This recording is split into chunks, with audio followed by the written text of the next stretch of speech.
मित्रांनो, तुमची राशी मेष, मिथुन, तूळ किंवा मकर असेल तर हा व्हिडिओ तुमच्यासाठी अत्यंत महत्त्वाचा आहे.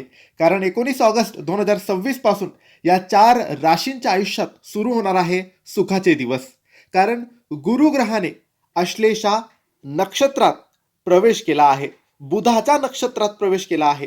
ज्योतिषीय माहितीनुसार 19 ऑगस्ट 2026 रोजी पहाटे 3:37 गुरुने अश्लेषा नक्षत्रात प्रवेश केला असून 31 ऑक्टोबर पर्यंत गुरु या नक्षत्रात राहणार आहे आणि या काळात विशेष लाभ मिळणार आहे मेष राशी, मिथुन राशी, तूळ राशी आणि मकर राशीला. याबद्दलच आपण आजच्या या व्हिडिओमध्ये माहिती जाणून घेणार आहोत. यासाठी हा व्हिडिओ संपूर्ण बघा. त्याआधी जर तुम्हाला तुमच्या राशीबद्दल, पत्रिकेबद्दल, जीवनाबद्दल, नोकरी, व्यापाराबद्दल, पैशाबद्दल, आरोग्याबद्दल, नातेसंबंधांबद्दल काहीही प्रश्न विचारायचे असतील तर दिलेल्या व्हॉट्सअप नंबरवर तुम्ही आम्हाला मेसेज करू शकतात. कर्ज झालेलं असेल, पैसा टिकत नसेल, व्यापार चालत नसेल, नोकरीत प्रगती नसेल, लग्न जमत नसेल, संतान प्राप्तीसाठी काही समस्या असतील, आरोग्याच्या समस्या असतील, एकदा आम्हाला मेसेज करा. आम्ही तुमची पत्रिका बघू, काय दोष आहे, काय समस्या आहे ते तुम्हाला सांगू, योग्य उपाय सांगू, योग्य सेवा देऊ, योग्य मार्गदर्शन करू. यासाठी व्हॉट्सअपवर मेसेज करायला अजिबात विसरू नका. मित्रांनो, सर्वात आधी जाणून घेऊया मेष राशीबद्दल. मेष राशीच्या व्यक्तींना आर्थिक बाबतीत फायदेशीर संधी मिळू शकतात. उत्पन्नाचे नवीन स्रोत निर्माण होण्याची शक्यता आहे. नोकरी किंवा व्यवसायामध्ये प्रगतीच्या संधी मिळू शकतात. स्पर्धा परीक्षांची तयारी करणाऱ्या विद्यार्थ्यांसाठीही हा काळ सकारात्मक ठरू शकतो. तसेच व्यवसायासाठी परिस्थिती अधिक मजबूत होण्याचे संकेत आहेत. यानंतर मिथुन राशी. मिथुन राशीसाठी गुरुचे नक्षत्र परिवर्तन करिअरच्या दृष्टीने शुभ मानले जाते.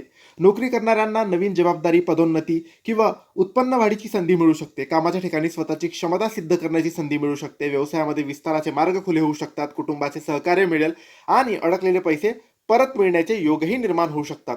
तिसरी रास आहे तूळ. तूळ राशीसाठी गुरुचा हा काळ विकास आणि सौभाग्य वाढवणारा ठरू शकतो. दीर्घकाळापासून रखडलेली काही कामे पूर्ण होण्याची शक्यता आहे. नोकरी आणि व्यवसायामध्ये प्रगतीची संधी मिळू शकतात. सामाजिक प्रतिष्ठा वाढण्याचे योग आहेत आणि विशेष म्हणजे अडकलेला पैसा परत मिळू शकतो. चौथी रास आहे मकर. मकर राशीसाठी हा काळ आर्थिक आणि कौटुंबिक दृष्ट्या अनुकूल ठरू शकतो. गुंतवणुकीच्या काही चांगल्या संधी मिळू शकतात. कुटुंबातील वातावरण आनंदी होऊ शकते आणि काही अडचणी दूर होऊ शकतात. व्यावसायिकांना मोठी डील किंवा महत्त्वाचा करार मिळू शकतो. वैवाहिक जीवनात सकारात्मक बदल होऊ शकतो आणि जोडीदारासोबत चांगला वेळ घालवण्याची संधी मिळू शकते.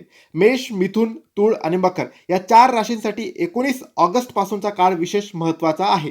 मित्रांनो, तुमची जर मेष, मिथुन, तूळ, मकर राशी असेल तर व्हिडिओच्या कमेंट्समध्ये श्री स्वामी समर्थ लिहायला नक्की विसरू नका. आणि तुम्हाला काही प्रश्न विचारायचे असतील, मार्गदर्शन हवं असेल, काही समस्या असतील तर व्हॉट्सअपवर मेसेज करा. ही माहिती आवडली असेल तर लाईक करा, शेअर करा आणि आम्हाला फॉलो करा. धन्यवाद.